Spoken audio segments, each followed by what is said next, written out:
થોડા દિવસ અગાઉ કેન્દ્રીય ગૃહમંત્રી અમિત શાહ દ્વારા સંસદમાં ડોક્ટર બાબા સાહેબ આંબેડકરને લઈને આપેલા નિવેદનને લઈને ઠેર ઠેર વિરોધ ચાલી રહ્યો છે. ત્યારે આ મામલે ગીર સોમનાથ જિલ્લા મથક વેરાવળ ખાતે અમિત શાહ દ્વારા સંસદમાં ડોક્ટર બાબા સાહેબ આંબેડકરને લઈને આપેલા નિવેદનનો વિરોધ કરી કોંગ્રેસ દ્વારા રેલી યોજી આવેદન આપવામાં આવ્યું છે. ત્યારે આજરોજ સોમનાથના ધારાસભ્ય વિમલ ચુડાસમાની આગેવાનીમાં શહેરના ટાવર ચોકથી પ્રાંત અધિકારીની કચેરી સુધી રેલી યોજી કોંગ્રેસ પરિવાર દ્વારા પ્રાંત અધિકારી મારફત રાષ્ટ્રપતિને આવેદનપત્ર પાઠવવામાં આવ્યું હતું. જેમાં તાજેતરમાં સાંસદ ભવનમાં ગૃહપ્રધાન અમિત શાહે બંધારણના ઘડવૈયા ડોક્ટર બાબા સાહેબ આંબેડકર વિશે કરેલ ટિપ્પણી બદલ રાજીનામું આપે અથવા તો માફી માંગે તેવી માંગ કરવામાં આવી હતી. ત્યારે આ વિરોધ રેલીમાં ગીર સોમનાથ જિલ્લા કોંગ્રેસ અને યુથ કોંગ્રેસના હોદ્દેદારો અને કાર્યકરો જોડાયા હતા.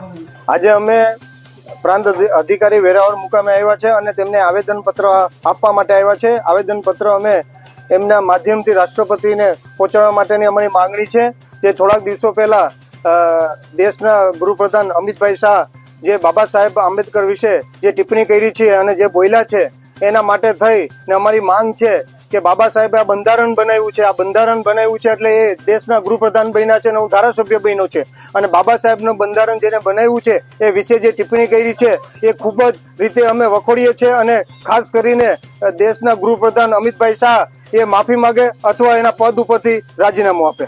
Bureau report CN24 news.